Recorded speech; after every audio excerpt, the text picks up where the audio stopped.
but something in it relaxed, the way a hand unclenches in sleep. Chapter 6. The Broadcast in the Rain. On the night everything inside her rearranged, a storm took the city by the shoulders. The magazine's studio lost power, and the emergency plan had the elegance of a shopping list. Eliza, unwilling to surrender her weekly column-turned-broadcast, decided to do the show from her kitchen. You can laugh, but there are worse places to tell the truth than between a kettle and a jar of pasta.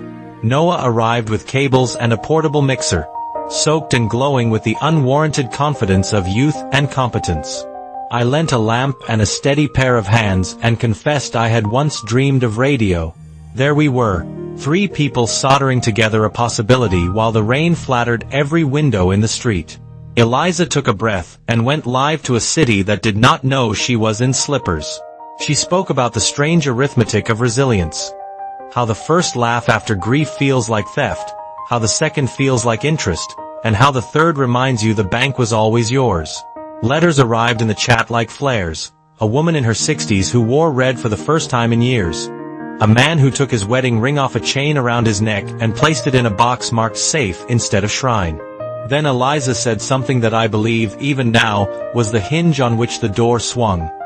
There is a difference between moving on and moving forward. Only one of them asks you to leave yourself behind. The silence after had that rare, sacred resonance of listeners who are not moving in their chairs because something in them has just stood up. When she finished, the storm still pulled at the gutters, but the world had the look of a room where a decision had been made. Noah wrapped the cable, and their eyes met with the easy gratitude of people who had built a bridge no one would ever see, but many would cross.